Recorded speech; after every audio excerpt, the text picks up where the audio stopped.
I tracked my wife to her business trip hotel. The screams from her room made me call the police. That sentence, that one moment, ended my 12-year marriage and started a chain of events I never saw coming. This is the story of how trust became my greatest weakness, how love blinded me to the truth, and how the two people I treasured most in this world conspired to destroy everything I built. My name is Vincent Ripley, and what I am about to share with you is not just about infidelity. It is about betrayal so calculated, so meticulously planned, that by the time I discovered the truth, I had already lost everything I thought mattered. But before we dive into this nightmare, hey everyone, welcome back to the channel. I hope you are all doing well today, wherever you are in this beautiful world of ours. Drop a comment right now and let me know, where are you watching from? Lagos? London? New York? Toronto? I love hearing from you all, it makes this space feel like home. And listen, if you have not already, please hit that subscribe button. These stories take time to craft, and your support means everything. You are not just subscribing to a channel, you are joining a family that values truth, no matter how painful. Trust me, you do not want to miss what happens next in this one. Now let me take you back to 3 months ago.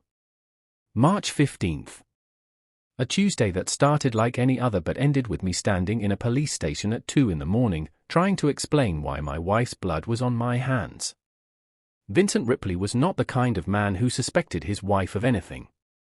He was an architect, 34 years old, successful by most standards.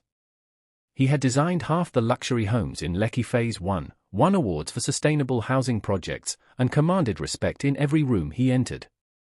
But none of that mattered when he looked at his wife, Natasha. She was his world. The girl he met at university when he was a broke student sketching building designs in the library, and she was the ambitious pharmacy student who always smelled like lavender and smiled like sunlight. They built a life together. A beautiful daughter named Amora. A home in Ikoyi with floor-to-ceiling windows that caught the Lagos sunset just right. Everything he had ever wanted. Natasha worked in pharmaceutical sales. At least, that is what Vincent believed. She traveled often. Every 6 weeks like clockwork, she would pack her sleek black suitcase, kiss him and Amora goodbye, and fly to Abuja for 4 days. Always the Transcorp Hilton. Always meetings with hospital administrators and clinic directors. Always the same pattern. Vincent never questioned it. Why would he? She brought home contracts worth millions. She contributed to their life. She was his partner. Until a Sunday evening shattered everything. It was one of those lazy afternoons where time moved slowly. Amora, their 6-year-old daughter, was playing with Vincent's phone on the living room carpet.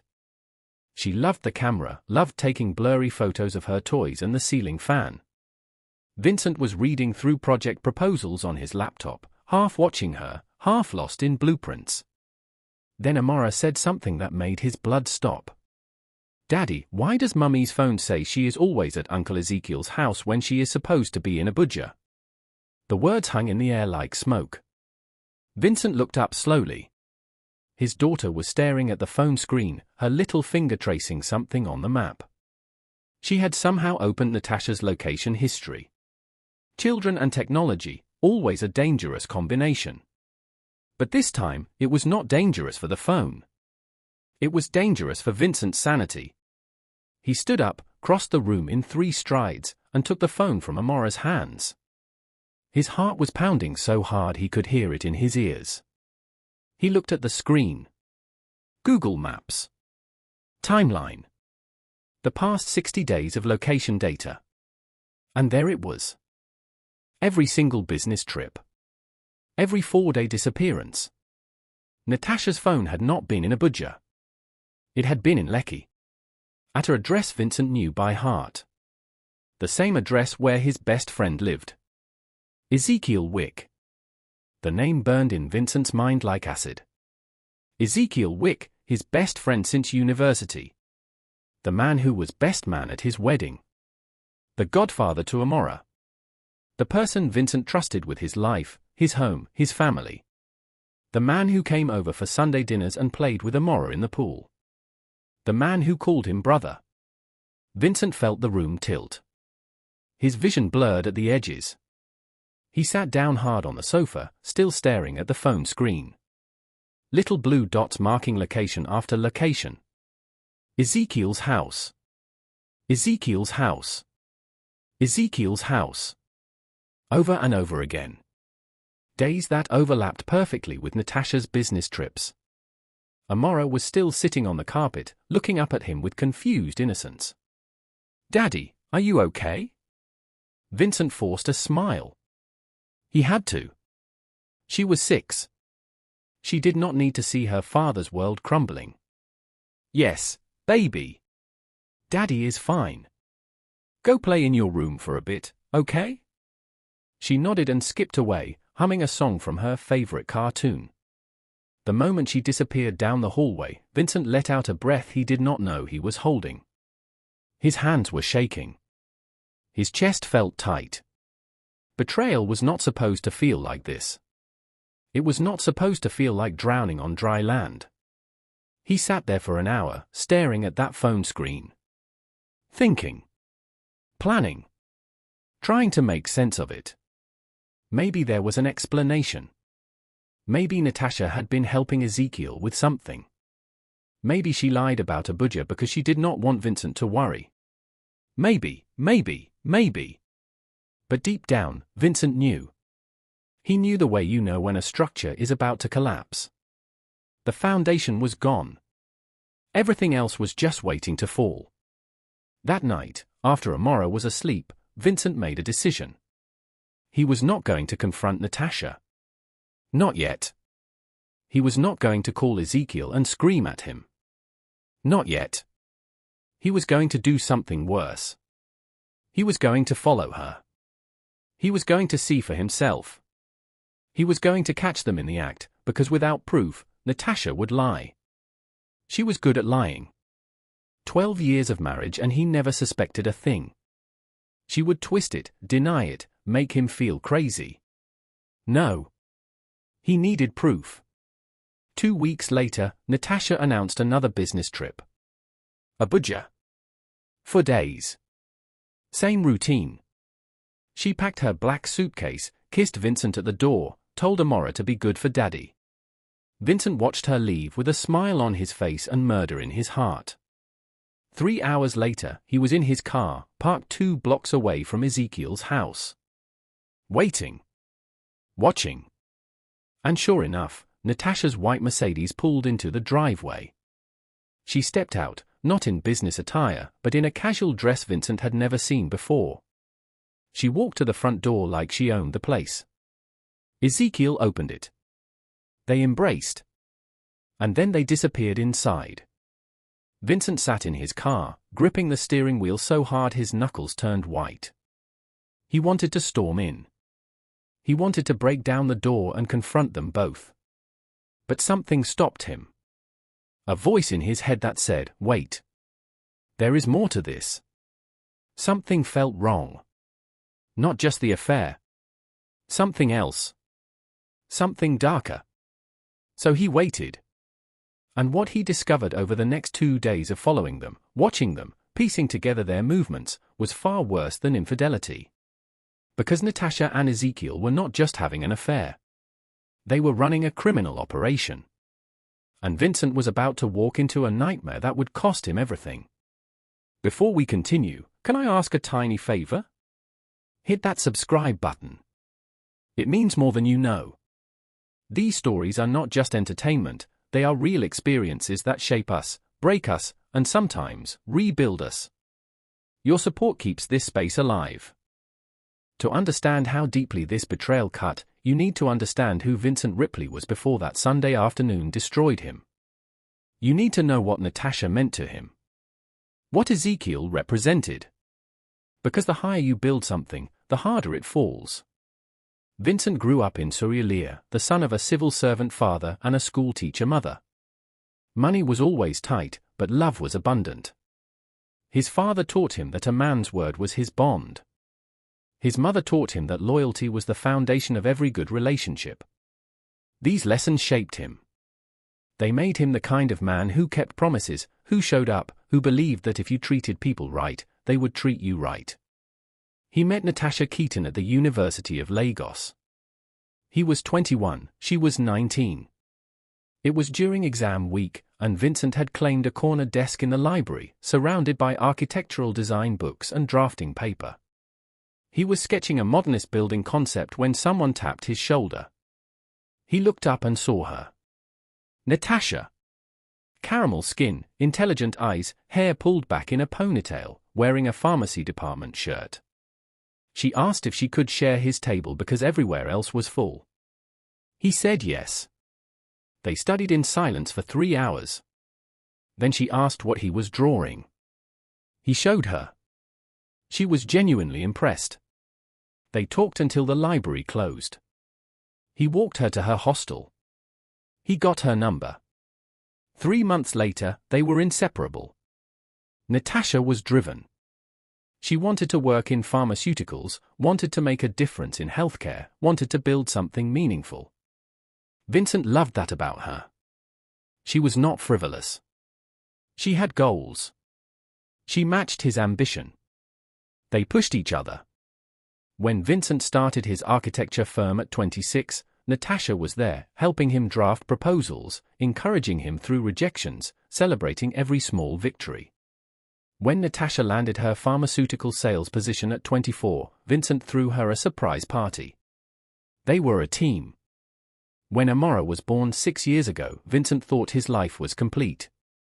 He held his daughter in the hospital room and made a silent promise. He would give her everything. Stability. Love. A home where she felt safe. He would be the father his own father was to him. Present. Reliable. Unshakable. And Ezekiel Wick was supposed to be part of that unshakable foundation. Vincent met Ezekiel during their second year at university. Ezekiel was studying business management, a smooth-talking guy from Benin City with an easy smile and the kind of charisma that made people trust him instantly. They bonded over football, late-night debates about Nigerian politics, and a shared love for action movies. Ezekiel became the brother Vincent never had. When Vincent's father died suddenly from a heart attack in their final year, Ezekiel was the one who sat with him in the hospital corridor, saying nothing, just being there. That kind of friendship does not fade. It roots deep. Ezekiel was at Vincent's wedding. Best man. He gave a speech that made everyone laugh and cry. He was there when Amora was born, showing up at the hospital with balloons and a teddy bear bigger than the baby. He was her godfather. He took that role seriously. Birthday parties, school events, random weekday visits just to see her smile. Vincent trusted him with everything. His home. His family. His life. And now, all of it was a lie. Vincent spent those 2 days following Natasha and Ezekiel in a haze of disbelief and growing rage. He watched them from a distance, parked in different spots, using a baseball cap and sunglasses like some ridiculous private investigator. He felt pathetic. But he needed answers. What he saw made no sense. Yes, they were clearly involved. The way Ezekiel touched her lower back when they walked. The way she leaned into him. The casual intimacy of people who had done this 1,000 times. But it was not just an affair. Vincent noticed other things. Strange things. Natasha and Ezekiel met with people. Different people. At odd hours. A man in a lab coat showed up at Ezekiel's house late one evening, carrying a cooler bag. He stayed for 20 minutes, then left. The next day, a woman in business attire arrived with a briefcase. Another short meeting. Another departure. Vincent took photos of everyone. He did not know what he was documenting, but instinct told him it mattered. On the third day of surveillance, Vincent followed them to a warehouse in Apapa. Industrial area. Shipping containers everywhere. Natasha and Ezekiel went inside. Vincent waited in his car, heart pounding. 30 minutes later, they emerged with 2 large boxes. They loaded them into Ezekiel's SUV and drove back to his house. Vincent's mind raced. Pharmaceuticals. Warehouses. Cooler bags. Secret meetings. This was not just an affair. This was something else. Something illegal. That night, Vincent sat in his study at home, staring at the photos on his phone. Amora was asleep. Natasha was supposedly in Abuja, but he knew better. She was 10 minutes away, in another man's bed. His best friend's bed. The rage inside him was turning into something colder. Something calculated. He could confront them. He could divorce her. He could cut Ezekiel out of his life. But that felt too simple. Too clean. They did not deserve clean. They deserved exposure. They deserved consequences. And if they were doing something illegal, Vincent wanted proof. He wanted to bury them. So he made a plan. Natasha's next business trip was scheduled for 2 weeks away. Vincent would not just follow her. He would go further. He would get into that house. He would find evidence. He would document everything. And then he would decide how to destroy them both. But Vincent did not know that his plan would lead to something far worse than anything he imagined. He did not know that the screams he would hear would haunt him forever. He did not know that by the time the police arrived, he would be the one under suspicion. And he certainly did not know that Natasha and Ezekiel's operation involved more than stolen drugs. It involved people. Missing people. People who screamed. If you are watching this and have not subscribed yet, oh, don't break my heart like that. Tap the button. Let's keep growing together. I promise, the story only gets more intense from here. 2 weeks felt like 2 years. Vincent moved through his days like a ghost. He went to work, smiled at clients, reviewed blueprints, attended meetings. He came home, played with Amora, helped her with homework, tucked her into bed.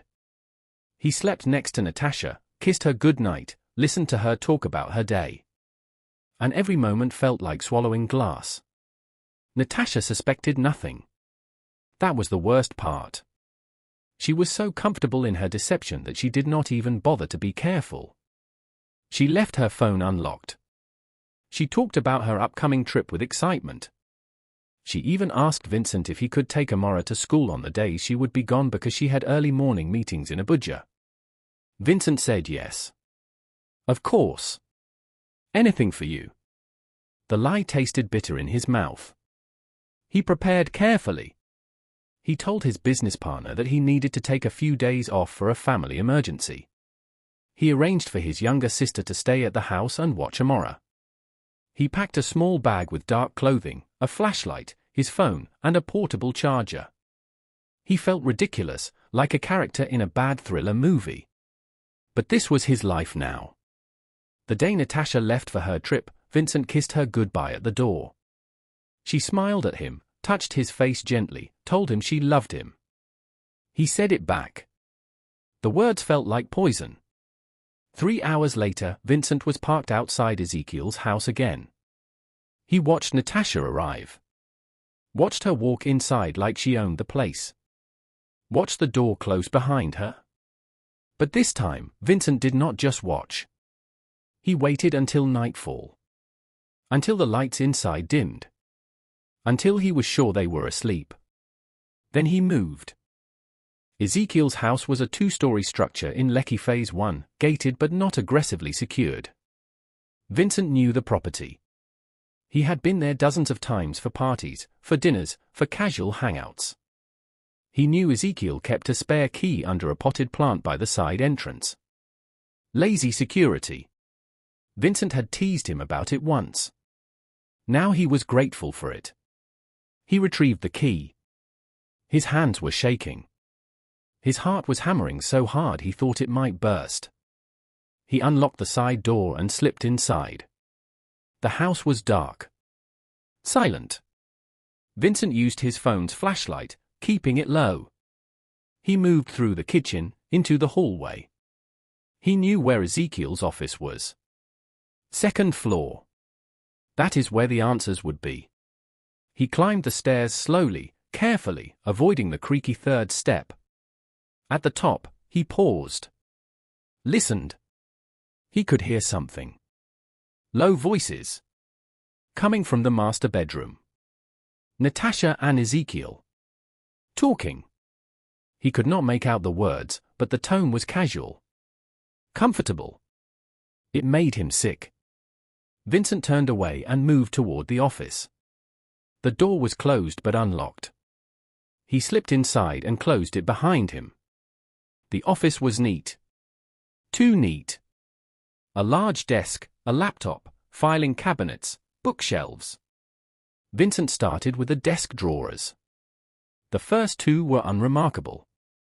Office supplies. Documents related to Ezekiel's business consulting firm. Nothing suspicious. But the third drawer was locked. Vincent pulled out a small screwdriver he had brought and forced it open. Inside, he found a ledger. Handwritten. Columns of numbers. Names. Dates. Transactions. Vincent's blood ran cold as he flipped through the pages. This was not a business ledger. This was a record of illegal sales. Pharmaceutical drugs. Experimental medications. Things that should not be on the market. And the amounts were staggering. Millions of naira. Each entry listed a buyer, a product code, a quantity, and a price. Natasha's name appeared multiple times. Not as a buyer. As a supplier. Vincent took photos of every page. His hands were steadier now. Anger was replacing fear. He moved to the filing cabinet. Also locked. He forced it open. Inside were folders. Each labeled with a code. He pulled one out at random. Inside were medical documents. Test results. Patient records. People who had been part of clinical trials. People who had disappeared. Vincent's stomach turned. This was not just theft. This was something darker. He was about to pull out another folder when he heard it. A scream. High-pitched.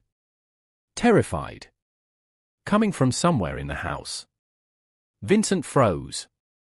The scream came again. Louder. More desperate. It was not Natasha. It was someone else. A woman. And she was in pain. Vincent's mind raced. There was someone else in this house. Someone who was not supposed to be here. Someone who was screaming for help. He moved quickly, quietly, back into the hallway. The screams were coming from downstairs. From somewhere below the main floor. A basement. Vincent did not even know Ezekiel had a basement. He descended the stairs, following the sound. The screams had turned into sobs now. Pleading. Begging. Vincent's heart was pounding so hard he thought he might pass out. At the bottom of the stairs, he found a door. It was slightly ajar. Light spilled out from the crack. Vincent pushed it open slowly. What he saw made his blood turn to ice. It was a basement. But not a normal basement. It was set up like a medical facility. A hospital bed. For stands. Medical equipment. And on the bed, restrained, was a woman. Young. Maybe mid-20s.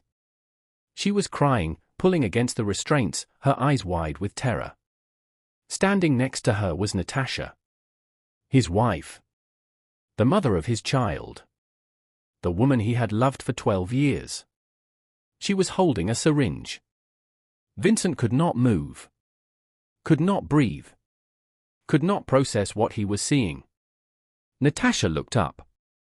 Their eyes met. And for one horrible, frozen moment, neither of them said a word. Then the woman on the bed screamed again. Louder. More desperate. And Vincent's paralysis shattered. He pulled out his phone and dialed 912. His hands were shaking so badly he almost dropped it. But he managed to press the call button. The line connected. Emergency services. What is your emergency? Vincent's voice came out strangled. I need the police. Now. There is someone being held captive. I think they are going to kill her. He gave the address. He heard Natasha shouting behind him. He heard footsteps. Ezekiel. Running down the stairs. Coming for him. Vincent turned and ran. He bolted back up the basement stairs, through the hallway, toward the front door. He could hear Ezekiel behind him, shouting his name. He did not stop. He threw open the front door and ran into the street. He stood there, gasping for air, phone still in his hand, waiting for the police. Waiting for this nightmare to make sense. But it never would. Because what Vincent had just seen was not just a crime. It was a horror. And his wife was at the center of it. Settle in, get comfortable, and if you have not subscribed yet, go ahead and do that. You are safe here. And trust me, you are going to want to see how this ends. The police arrived in 7 minutes. It felt like 7 hours. Vincent stood on the street outside Ezekiel's house, his entire body shaking, his mind unable to process what he had just witnessed. Neighbors were starting to come outside, drawn by the commotion. He ignored them. He kept his eyes on the front door, half expecting Ezekiel to come charging out, half terrified of what the police would find inside. 2 patrol cars pulled up. 4 officers emerged. Vincent rushed toward them, words spilling out in a frantic jumble. There is a woman inside. She is being held captive. My wife is in there. My friend. They have her restrained. Medical equipment. A basement. You have to go now. The lead officer, a stern-looking man in his 40s, raised a hand to calm him. Sir. Slow down. What is your name? Vincent Ripley. I called you. There is a woman inside who needs help. Please. You have to go in. And what is your relationship to this property? It belongs to my friend. Ex-friend. I do not know. Just please, go inside. The officers exchanged glances. One of them spoke into his radio, requesting backup. Then they approached the house. Vincent followed. One officer held him back. Sir, you need to stay here. Vincent wanted to argue, but he was too exhausted. Too overwhelmed. He watched as the officers entered the house, weapons drawn, shouting commands. Minutes passed. They felt like an eternity. Then the officers emerged with Ezekiel and Natasha. Both in handcuffs. Ezekiel was shouting, protesting his innocence. Natasha was silent. Her face was blank. She did not even look at Vincent. 2 more officers brought out the woman from the basement. She was wrapped in a blanket, still crying, but alive. Paramedics arrived. They loaded her into an ambulance. Vincent stood there, numb, watching it all unfold like a terrible dream. The lead officer approached him. Sir, we need you to come to the station. Give a statement. Vincent nodded. He could not speak. At the police station, Vincent sat in a small interrogation room, staring at a table, trying to make sense of what had happened. A detective entered. Middle-aged woman. Sharp eyes. She introduced herself as Detective Chine or Hale. She sat across from him, opened a notebook, and asked him to start from the beginning. Vincent told her everything. The location history on Natasha's phone. Following her. Discovering the affair. The surveillance. The warehouse. The decision to break into Ezekiel's house. Finding the ledger. The medical documents. The screams. The basement. The woman. Natasha with the syringe. Detective Hale listened without interrupting. When he finished, she leaned back in her chair and studied him. Mr. Ripley. You broke into that house. Vincent nodded. Yes. That is illegal. I know. And yet you are here, voluntarily, giving a statement. Because there is a woman who was being held captive. Because my wife and my best friend are running some kind of criminal operation. I do not care what happens to me. I care about stopping them. Detective Hale made a note. We searched the house. We found the ledger you mentioned. The files.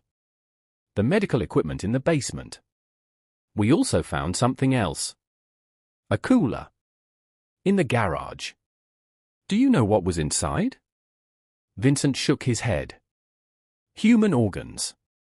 Kidneys. Livers. Preserved in medical-grade containers.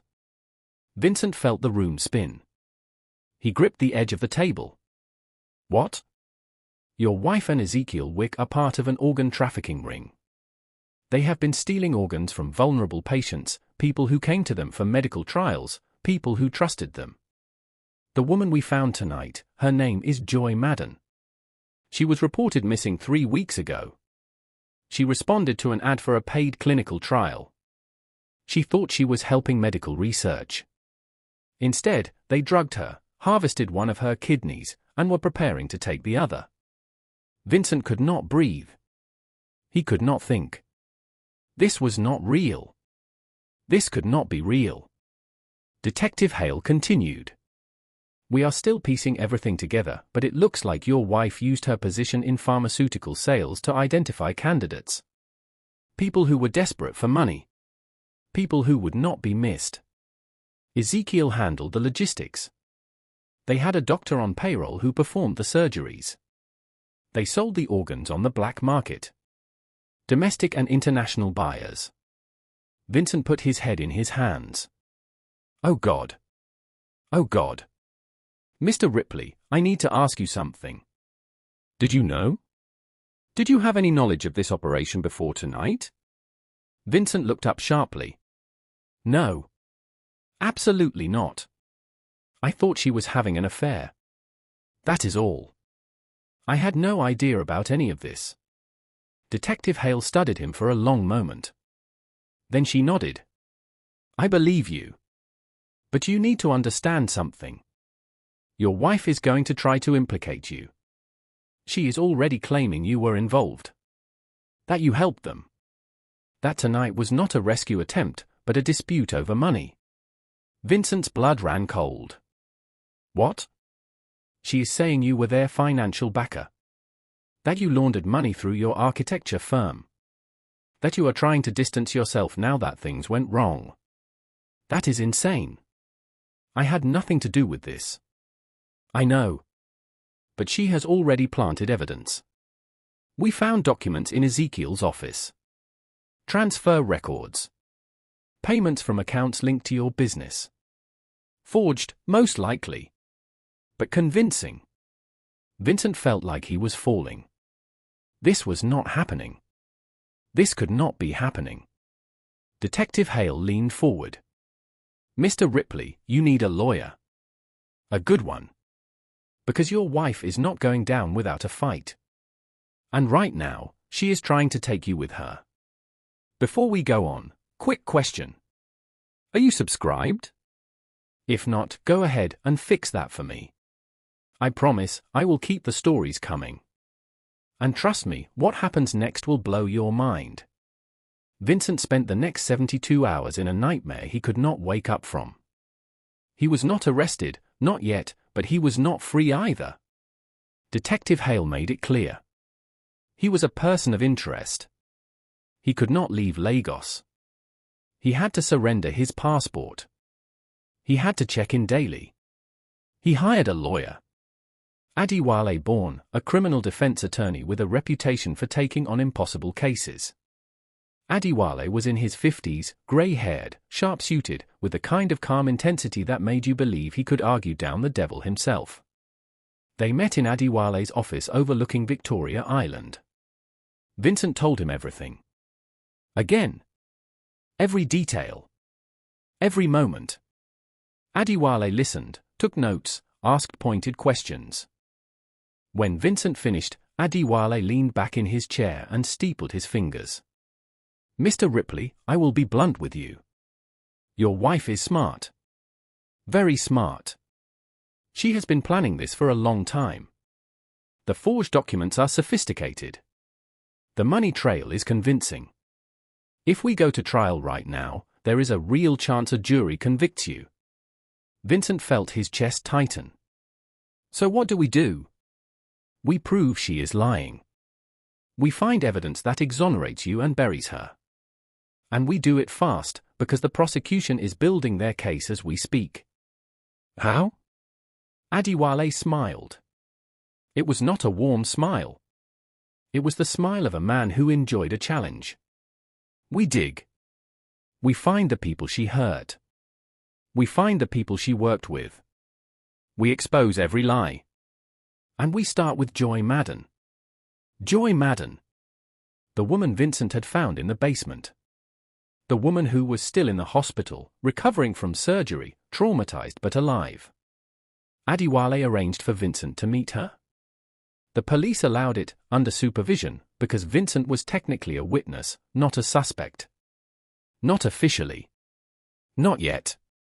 Vincent walked into the hospital room with Detective Hale beside him. Joy was sitting up in bed, her face pale, her eyes hollow. She looked fragile. Broken. When she saw Vincent, she flinched. Detective Hale spoke gently. Miss Madden, this is Vincent Ripley. He is the one who called the police. He saved your life. Joy stared at him for a long moment. Then she started crying. Not out of fear. Out of relief. Out of gratitude. She reached out a trembling hand. Vincent took it. Thank you. She whispered. Thank you.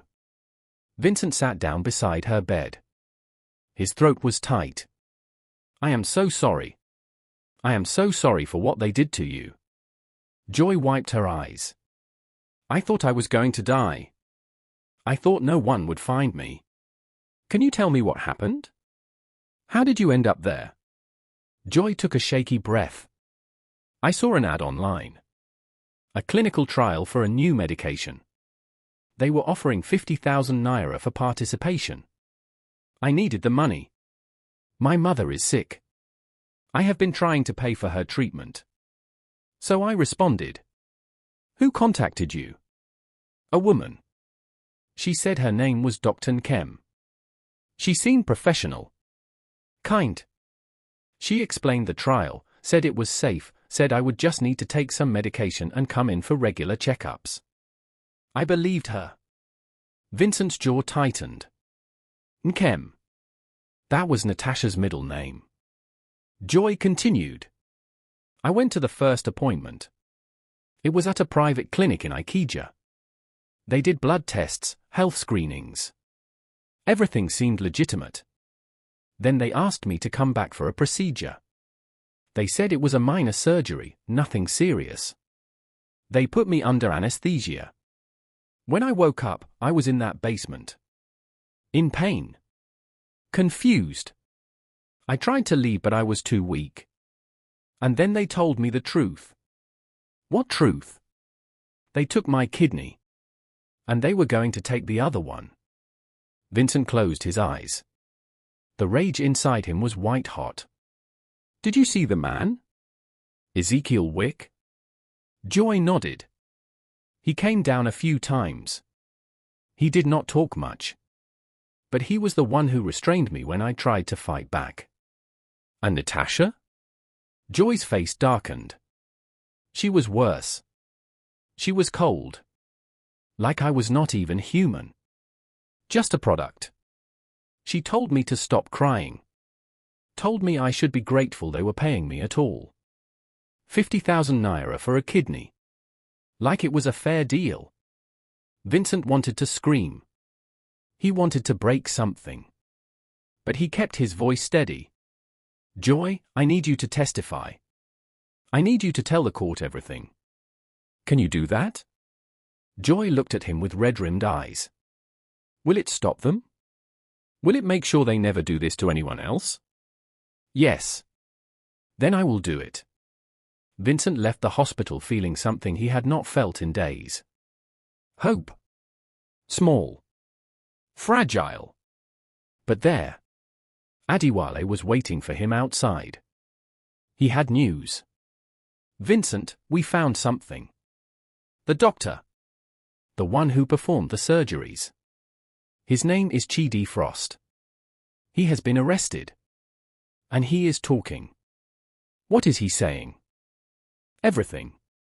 He is giving up names, locations, transaction records. He is trying to cut a deal. And guess what? He confirmed that Natasha and Ezekiel ran the entire operation. He said you were never involved. He had never even heard your name until he was arrested.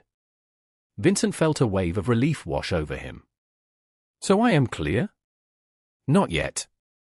But we are getting there. Chidi also said something else. Something big. This operation was not just local. It was international. They were selling organs to buyers in Europe, the Middle East, Asia. And they had a partner. Someone higher up. Someone with connections. Who? Adewale handed him a folder. Vincent opened it. Inside was a photograph of a man in his 60s. Wealthy. Powerful looking. Vincent did not recognize him. His name is Senator Balogun. He has been in office for 20 years. Untouchable. And according to Chidi, he was the one who provided the protection. The political cover. He made sure the police looked the other way. He made sure the operation stayed hidden.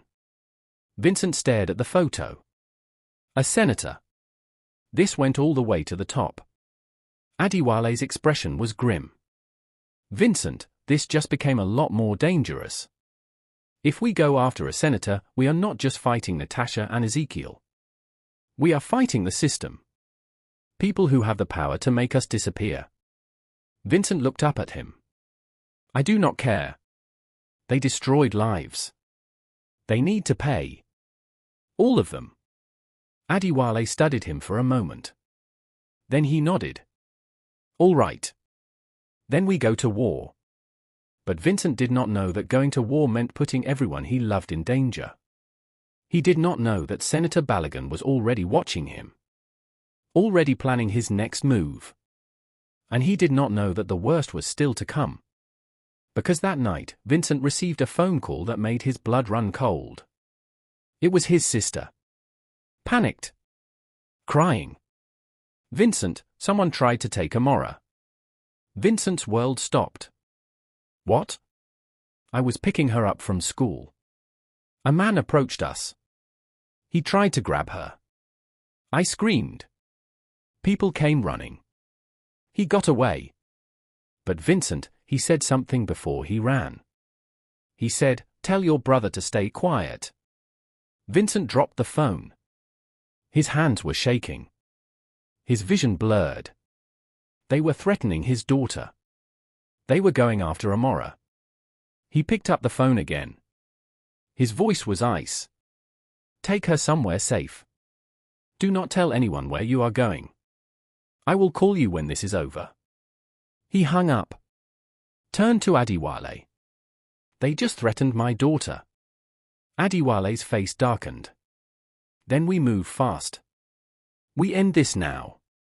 Why haven't you subscribed? Don't you like the story?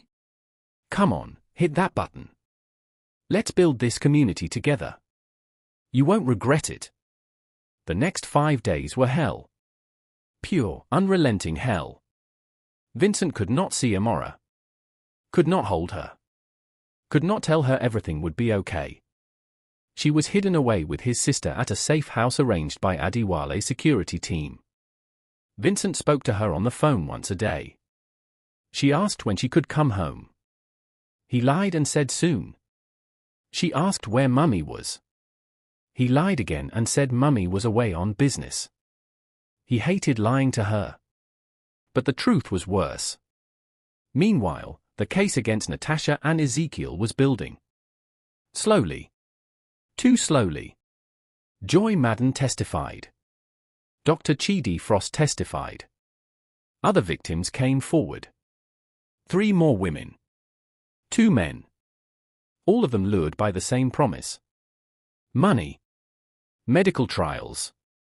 A better life. All of them woke up missing organs. All of them scarred. Traumatized. Some of them would never fully recover. The evidence was damning. The ledgers. The financial records. The medical equipment. The testimonies. It should have been an open and shut case. But Senator Balogun was working behind the scenes. Vincent could feel it. Witnesses started recanting. One of the victims suddenly refused to testify, claiming she had been mistaken. Another disappeared entirely. The media coverage, which had been intense at first, began to quiet down. Stories were pulled. Journalists stopped calling. Adiwale was furious. They are burying this. They are making it go away. Vincent felt the walls closing in. What do we do? We need something they cannot bury. Something undeniable. We need proof of the senator's involvement. Direct proof. How? Adiwale hesitated. There is a way. But it is risky. Chidi Frost said the senator met with Natasha and Ezekiel regularly. At a private club. The Oasis. Members only. High-level politicians, businessmen. If we can get inside, if we can record one of those meetings, we have him. Vincent stared at him. You want me to go undercover? I want you to get justice. The question is, how far are you willing to go? Vincent did not hesitate. As far as it takes. 2 days later, Vincent walked into the Oasis Club in Victoria Island. It was an exclusive establishment, all marble floors and crystal chandeliers, the kind of place where power brokers made deals over whiskey and cigars. Vincent was not a member. But Adiwale had connections. He arranged a temporary guest pass. Vincent was posing as a potential investor. A wealthy architect looking to expand his portfolio. He wore a tailored suit. A hidden recording device in his jacket pocket. And a prayer that he would not get caught. The club was massive. 3 floors. Private dining rooms. A rooftop bar. Vincent moved through it slowly, scanning faces, looking for the senator. Or Natasha. Or Ezekiel. He did not know if they would even be there. This was a gamble. An hour passed. Nothing. Vincent was starting to think this was a waste of time. Then he saw him. Senator Balogun. Walking into a private room on the 2nd floor.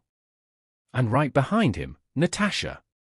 Vincent's heart nearly stopped. She was out on bail. Her lawyer had argued she was not a flight risk. The judge agreed. It was a mistake. A terrible mistake.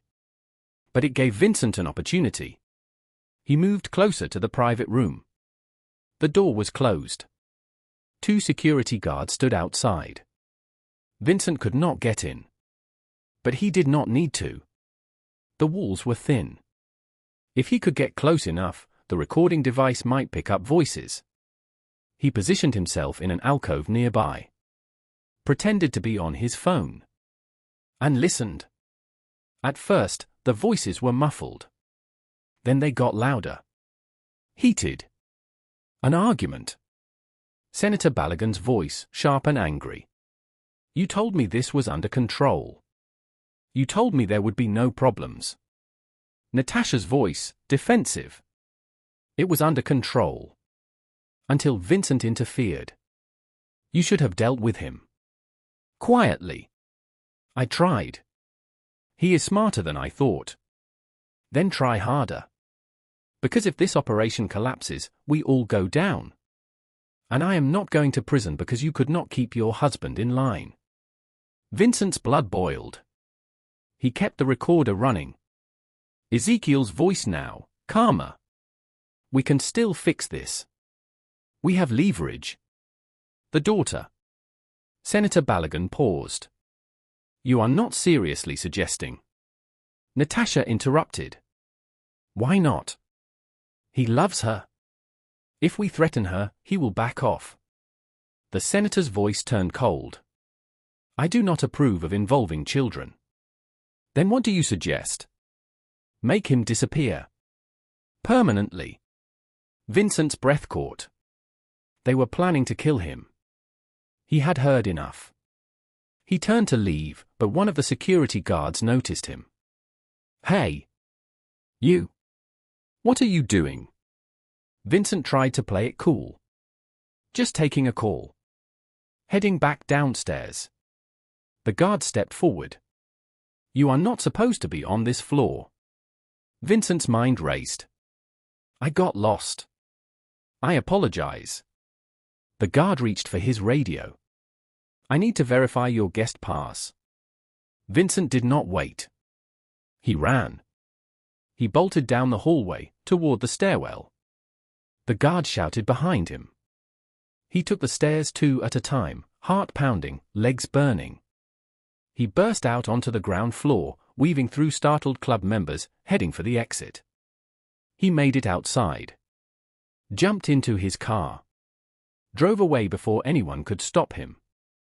His hands were shaking on the steering wheel. But he had done it. He had the recording. He had proof. He called Adiwale. I got it. I got everything. Adiwale's voice was tight with urgency. Get to my office. Now. Do not stop. Do not talk to anyone. Vincent drove through Lagos traffic like a man possessed. He kept checking his rearview mirror, paranoid that he was being followed. Every car looked suspicious. Every shadow felt like a threat. He made it to Adiwale's office.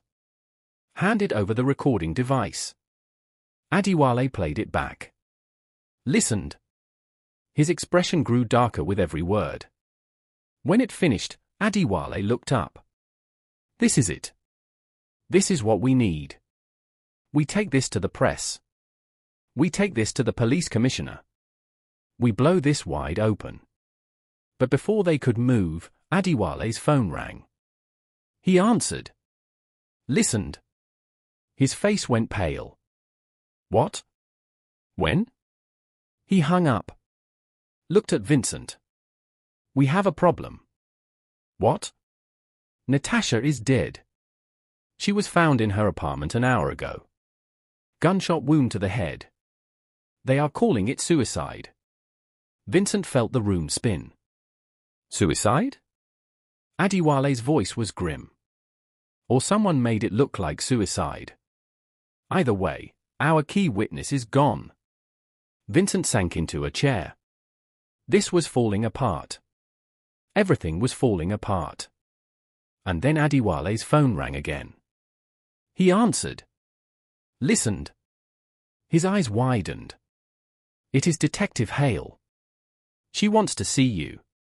Now. She says Ezekiel is missing. And there is a warrant out for your arrest. Vincent stared at him. For what? For Natasha's murder. By the way, if you are listening and feeling this story already, you might as well subscribe. Do not be shy, join us. We are all in this together.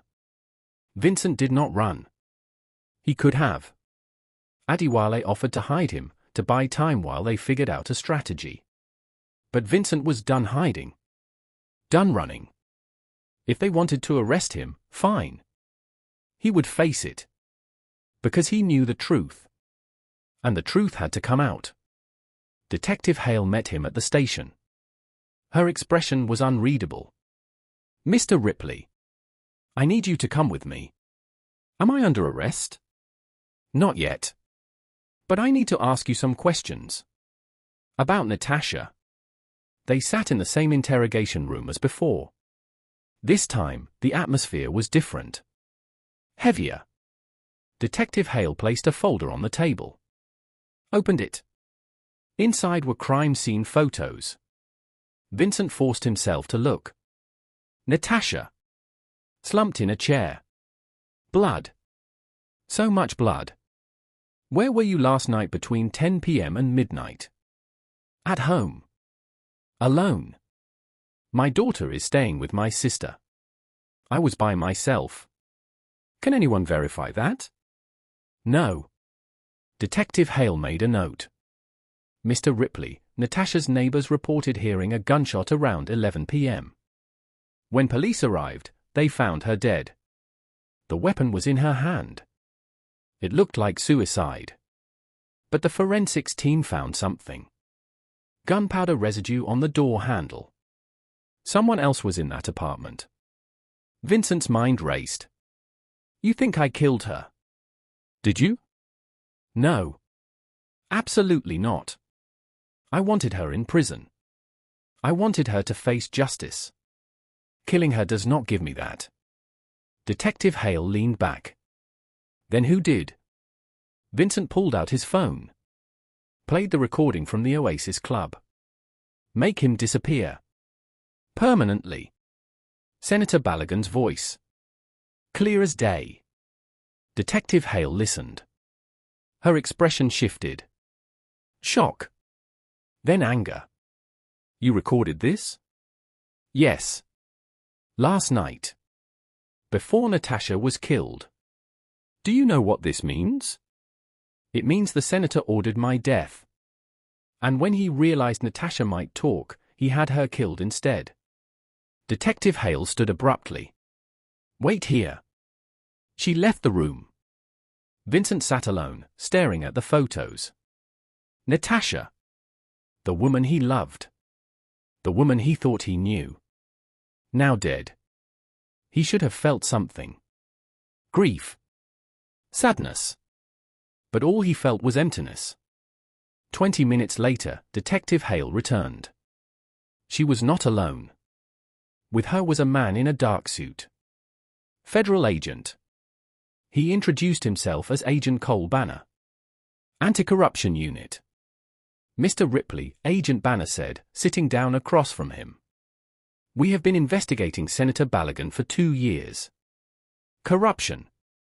Money laundering. Human trafficking. We knew he was involved, but we could never prove it. Until now. This recording changes everything. Vincent looked between them. So what happens now? Agent Banner smiled. Now we take him down. But we need your help. We need you to testify. In court. Against the senator. Against everyone involved. Vincent did not hesitate. I will do it. Good. But you need to understand something. The senator has powerful friends. The moment we move against him, they will come for you. We can offer protection. Witness protection. For you and your daughter. Vincent's chest tightened. Witness protection. A new identity. A new life. Leaving everything behind. But what choice did he have? I will do whatever it takes to keep my daughter safe. Agent Banner nodded. Then we start now. The next 48 hours were a blur. Vincent was moved to a secure location. A safe house on the outskirts of Lagos. Amora was brought there. When she saw him, she ran into his arms. Daddy! I missed you. Vincent held her tight. Whispered into her hair. I missed you too, baby. Everything is going to be okay now. But he did not know if that was true. Agent Banner and his team worked around the clock. They used Vincent's recording to secure warrants. They raided Senator Balogun's properties. His offices. His accounts. They arrested his associates. And finally, they arrested the senator himself. The media exploded. It was everywhere. Front page news. Senator Balogun, once untouchable, now in handcuffs. The organ trafficking ring. The victims. The deaths. Natasha. Ezekiel. All of it. Ezekiel was found 3 days later. Hiding in a hotel in Abuja. He was arrested without incident. And unlike Natasha, he talked. He gave up everything. Names. Locations. Bank accounts. He threw the senator under the bus. Tried to save himself. It did not work. The evidence was overwhelming. The trial lasted 6 weeks. Vincent testified. Joy Madden testified. The other victims testified. Dr. Chidi Frost testified. Ezekiel testified. The prosecution presented the ledgers, the financial records, the recordings. All of it. The defense tried to discredit Vincent. They painted him as a jealous husband, a man scorned. They suggested he had orchestrated the entire thing to frame his wife and his friend. But the evidence did not lie. The jury deliberated for 2 days. Then they returned with a verdict. Senator Balogun. Guilty on all counts. Human trafficking. Conspiracy to commit murder. Racketeering. Ezekiel Wick. Guilty on all counts.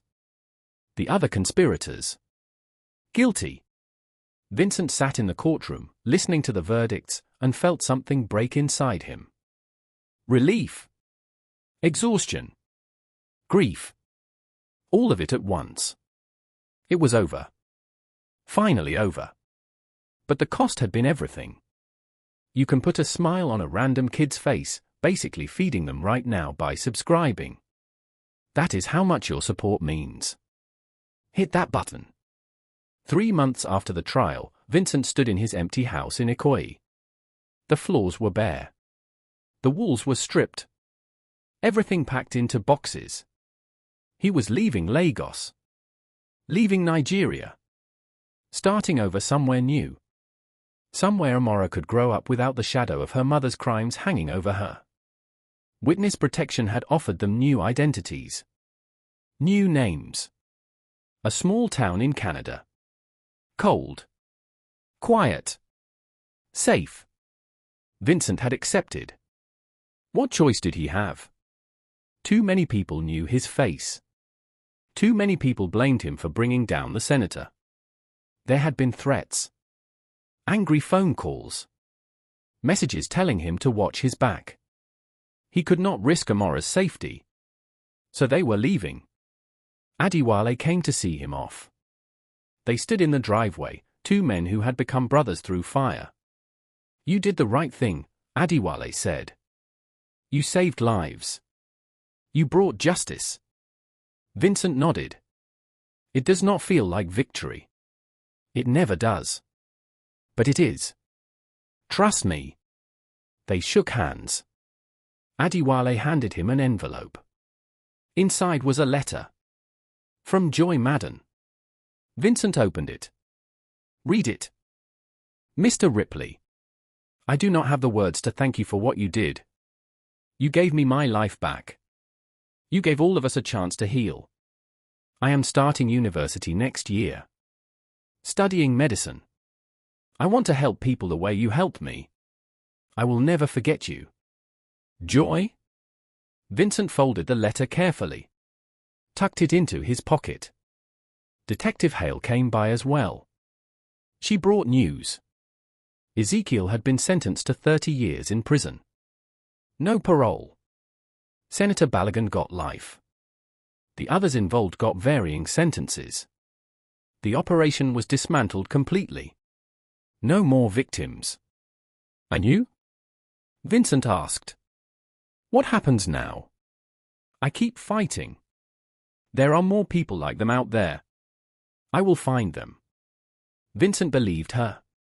The day before Vincent and Amora left, he visited Natasha's grave. He did not know why. Maybe for closure. Maybe to say goodbye to the woman he thought she was. The grave was simple.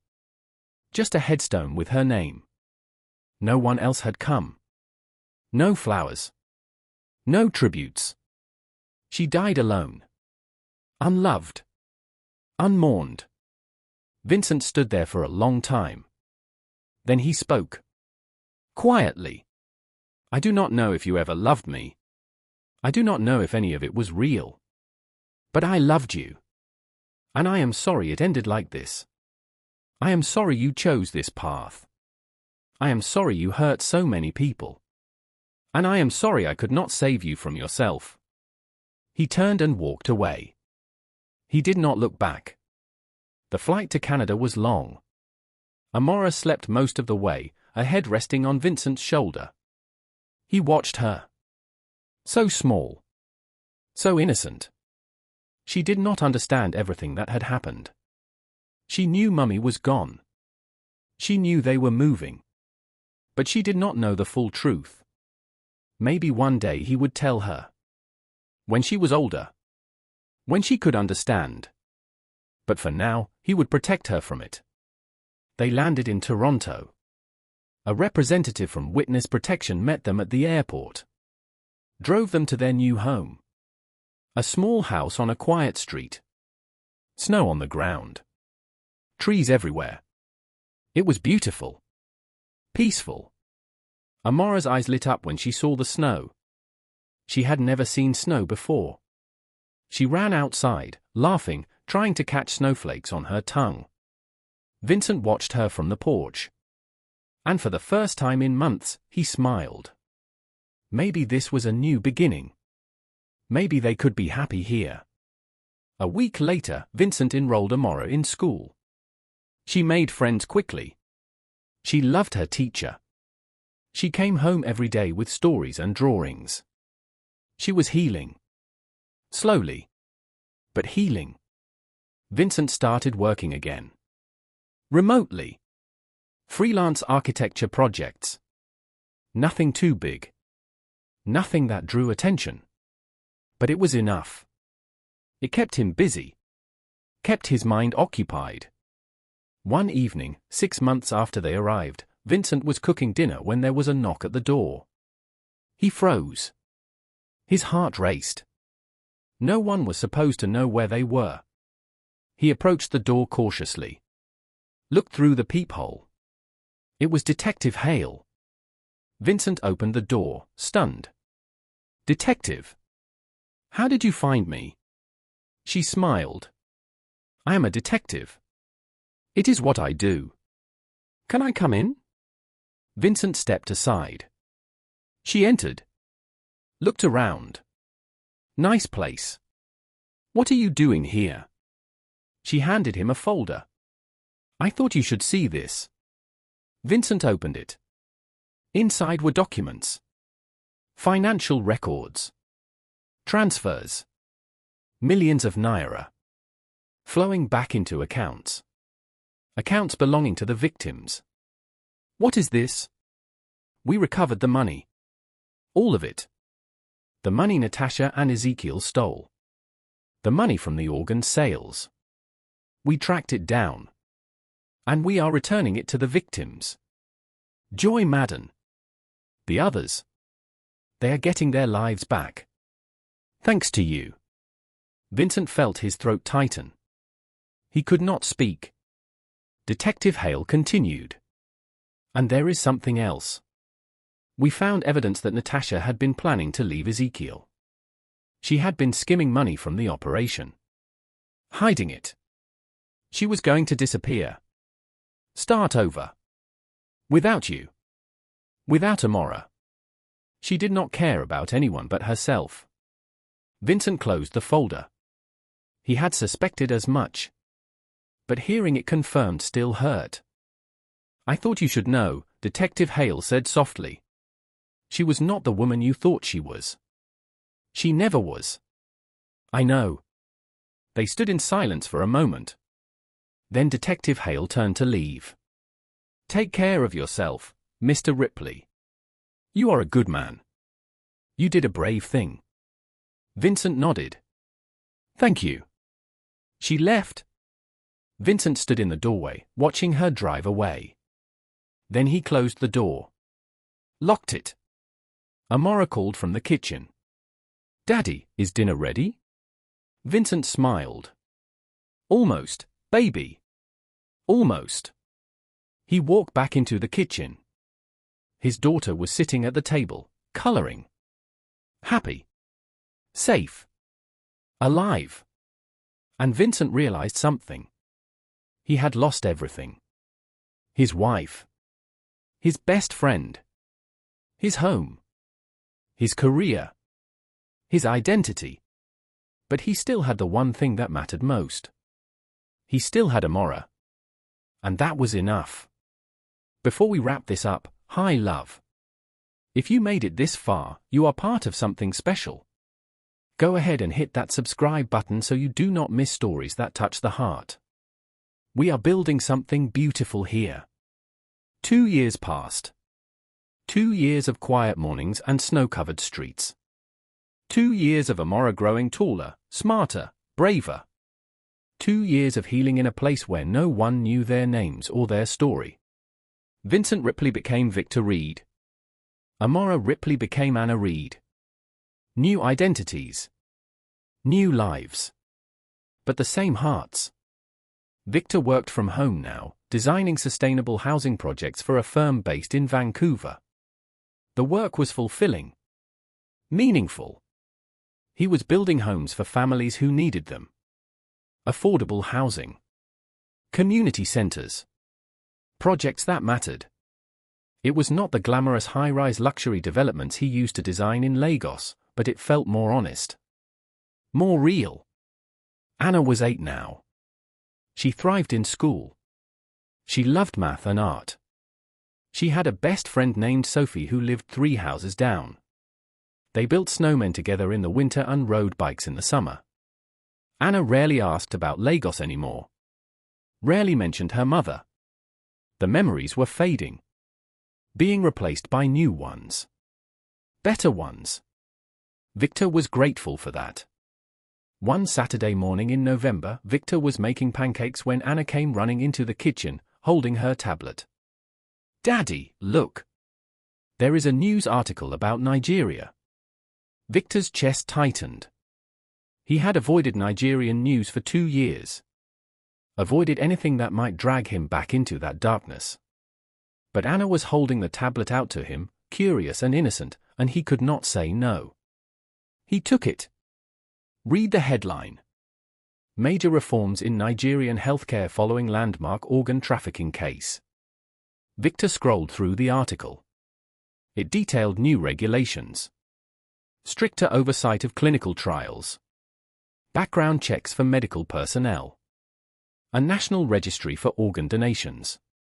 Laws that made trafficking punishable by life imprisonment without parole. And at the center of it all, testimony from survivors. Joy Madden's name appeared multiple times. She had become an advocate. A voice for victims. She was in medical school now, studying to become a surgeon. Using her pain to fuel her purpose. The article mentioned Vincent Ripley briefly. The architect who exposed the ring. The man who risked everything for justice. There was a photo. An old one. From before. Vincent stared at his own face. It felt like looking at a stranger. Anna leaned against his shoulder. "Is that you, Daddy?" Victor hesitated. Then he nodded. "Yes, baby. That is me. A long time ago." "What did you do?" Victor set the tablet down. Knelt so he was eye level with his daughter. "I did what I had to do. To keep you safe. To make sure bad people could not hurt anyone else." Anna looked at him with those big, trusting eyes. "Were you scared?" "Yes. I was terrified." "But you did it anyway?" Victor smiled. Because sometimes being brave does not mean you are not scared. It means you do the right thing even when you are. Anna hugged him. "I am proud of you, Daddy." Victor held her tight. His throat was thick with emotion. "Thank you, baby." That afternoon, Victor took Anna to the park. It was cold but sunny. They walked along the path, leaves crunching under their feet. Anna ran ahead, chasing a squirrel, laughing. Victor watched her. So full of life. So unburdened. He thought about Natasha. About the woman she could have been. The mother she should have been. But she made her choices. And those choices destroyed her. Victor had spent months wrestling with guilt. wondering if he could have saved her. If he could have seen the signs earlier. If he could have stopped her before it was too late. But Adewale had told him something that finally set him free. You cannot save someone who does not want to be saved. Natasha chose her path. You chose yours. You are not responsible for her destruction. You are only responsible for your own redemption. And Victor had found his redemption. In this quiet life. In this snowy town. In his daughter's laughter. As they walked, Victor's phone buzzed. A message. From an unknown number. He opened it cautiously. Mr. Ripley. This is Joy Madden. I hope this message finds you well. I wanted to reach out because I am graduating from medical school next month. I am going to be a doctor. And it is because of you. You gave me a second chance at life. I will spend the rest of my career honoring that gift. Thank you. For everything. I hope you and your daughter are happy. You deserve happiness. Joy? Victor read the message 3 times. Then he typed a response. Joy? Congratulations. I am so proud of you. You took your pain and turned it into purpose. That takes incredible strength. You are going to be an amazing doctor. And yes, my daughter and I are happy. We are healing. We are moving forward. Thank you for reaching out. It means more than you know. Stay strong. Vincent. He hit send. Then he slipped his phone back into his pocket. Anna ran back to him, out of breath. Daddy, can we get hot chocolate? Victor smiled. Absolutely. They walked to a small cafe near the park. Sat by the window. Anna ordered hot chocolate with extra marshmallows. Victor ordered coffee. They sat in comfortable silence, watching people pass by on the street. Anna looked up at him suddenly. Daddy, are you happy? The question caught him off guard. He looked at his daughter. Really looked at her. Her bright eyes. Her hopeful smile. Her complete trust in him. Yes, baby. I am happy. Good. Because I am happy too. Vincent felt something shift inside him. A weight he had been carrying for 2 years finally lifting. He realized something profound in that moment. He had spent so long mourning what he lost that he had forgotten to celebrate what he still had. He had Amora. Anna. His daughter. Alive. Safe. Thriving. He had his integrity. He had done the right thing, even when it cost him everything. He had peace. Real peace. Not the fragile peace built on lies and ignorance, but the deep peace that comes from knowing you faced the darkness and survived. That evening, after Anna was asleep, Victor sat on the porch of their small house. The air was cold. The sky was clear. Stars everywhere. He thought about the past. About Lagos. About the life he used to have. The life he thought he wanted. He thought about Natasha. About Ezekiel. About the betrayal that shattered him. And he realized something. They did not destroy him. They freed him. Freed him from a life built on lies. From relationships that were hollow. From a version of himself that was too trusting, too naive, too willing to ignore red flags because he wanted to believe the best in people. The man he was now was stronger. Wiser. More careful. But also more grateful. More present. More aware of what truly mattered. Victor pulled out his phone. Opened his messages. Scrolled to a conversation he had not touched in months. Adewale born. He typed a message. Adewale. I just wanted to say thank you. For everything you did. For believing me. For fighting for me. For helping me protect my daughter. I am doing well. We both are. I hope you are too. Take care, my friend. Vincent. A few minutes later, Adiwale responded. Vincent. Good to hear from you, brother. I am glad you are well. You earned that peace. Never forget that. And if you ever need anything, you know where to find me. Stay blessed. Adiwale. Victor smiled. Put his phone away. Looked up at the stars. He thought about all the victims. Joy Madden and the others. Lives that were stolen. Bodies that were violated. Futures that were almost destroyed. But they survived. They rebuilt. They refused to let their trauma define them. Victor had done the same. He stood up. Went back inside. Checked on Anna one more time. She was sleeping peacefully, her stuffed rabbit tucked under her arm. Victor kissed her forehead. Whispered, "I love you." Then he went to his own room. Lay down. And for the first time in 2 years, he slept without nightmares. The next morning, Victor woke up to sunlight streaming through the window. He heard Anna in the kitchen, humming a song. He got up. Walked downstairs. Found her making cereal, trying to pour the milk without spilling. She looked up when she saw him. "Morning, Daddy." "Morning, baby." They ate breakfast together. Made plans for the day. A trip to the library. Maybe a movie later. Normal things. Simple things. Beautiful things. As they were cleaning up, Anna said something that made Victor's heart swell. "Daddy, I am glad we live here. I like our house. I like my school. I like my friends.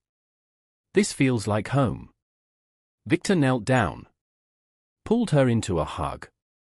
"Me too, baby. Me too." And it was true. This was home now. Not the house in Ikoyi with the floor-to-ceiling windows. Not the life of luxury and status. This small house on a quiet street. This simple life. This was home. Because home was not a place. Home was wherever his daughter felt safe. Wherever she could grow and dream and become whoever she wanted to be. And Victor had given her that. Against all odds. Despite everything. He had protected her. He had saved her from the poison of her mother's legacy. And in doing so, he had saved himself. Months turned into years. Anna grew. She excelled in school. She played soccer. She learned piano. She made Victor laugh every single day. She was everything good in his life. Everything pure. Victor continued his work. He designed community centers in underserved neighborhoods. Affordable housing for families in need. He poured his heart into projects that made a difference. And slowly, quietly, he built a reputation. Not as Vincent Ripley, the architect from Lagos. But as Victor Reed, the man who cared more about impact than profit. He dated occasionally. Nothing serious. He was not ready for that. Maybe he never would be. Natasha had broken something in him. A fundamental trust. But he was okay with that. He did not need romance. He had Anna. He had his work. He had his peace. And that was more than enough. One evening, 5 years after leaving Lagos, Victor received an email. It was from the Nigerian embassy in Canada. They were hosting an event honoring Nigerians who had made significant contributions to justice and human rights.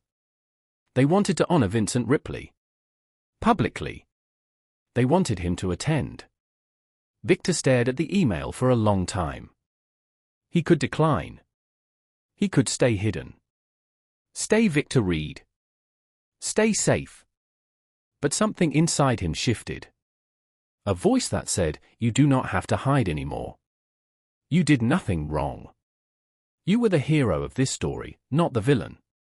He accepted the invitation. 2 weeks later, Vincent Ripley walked into the embassy event. It was surreal.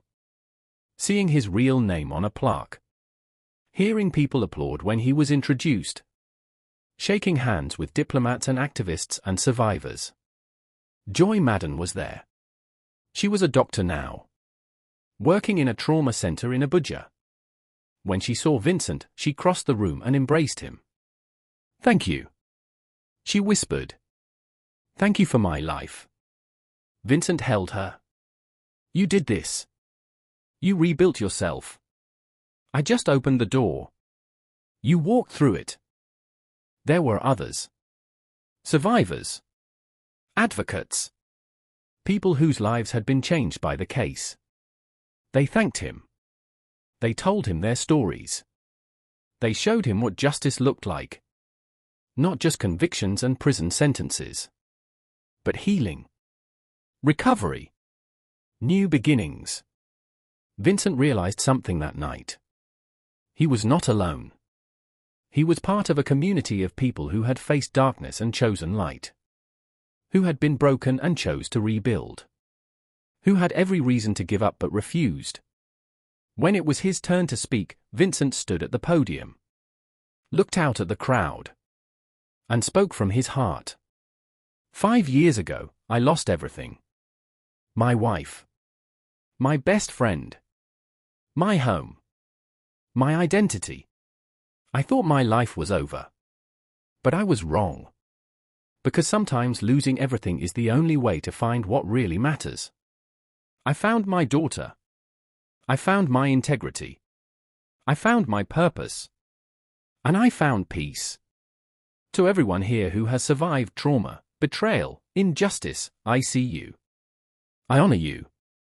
And I promise you, there is life on the other side of pain. There is hope. There is healing. Do not give up. Keep fighting. Keep rebuilding. You are stronger than you know. The applause was deafening. Vincent stepped down from the podium. And as he walked through the crowd, shaking hands, accepting hugs, he felt something he had not felt in years. Pride. Not arrogance. But genuine pride in who he had become. In the man he chose to be when the world tried to break him. That night, Vincent flew back to his small town in Canada. Back to Anna. Back to home. He told her about the event. She listened, wide-eyed, impressed. "My dad is famous." Vincent laughed. "Not famous, baby. Just someone who did the right thing. That is the best kind of famous." Vincent pulled her close. "You are absolutely right." As Vincent tucked Anna into bed that night, she asked him one more question. "Daddy, do you ever wish things were different? Do you ever wish Mummy was still here?" Vincent thought carefully before answering. "Honestly, baby, I wish your mother had made different choices. I wish she had been the person I thought she was. But I do not wish we were still in that life. Because that life was built on lies. And lies always collapse eventually. What we have now is real. It is honest. It is ours. And I would not trade it for anything." Anna smiled. "Me neither." Vincent kissed her forehead. Turned off the light. Closed the door. He stood in the hallway for a moment. Thinking. Reflecting. Natasha walked away. Or rather, her choices took her away. And at first, it felt like the end of the world. But now, 5 years later, Vincent understood. Sometimes the person who walked away simply made space for the life you deserved all along. A life of truth. A life of peace. A life where love was not a performance but a foundation. Where trust was not blind but earned. Where happiness was not an illusion but a choice. Vincent walked to the window. Looked out at the snow falling gently in the streetlight. He thought about Joy Madden saving lives as a doctor. He thought about the other survivors, rebuilding their worlds piece by piece. He thought about Adiwale, still fighting for justice. He thought about Detective Hale, still protecting the innocent. And he thought about himself and Anna. 2 people who lost everything and found something better. Vincent smiled. The nightmare was over. The healing had begun. And the future, for the first time in years, looked bright. Sometimes the person who walked away simply made space for the life you deserved all along. And Vincent Ripley, now Victor Reed, had finally found that life. The end.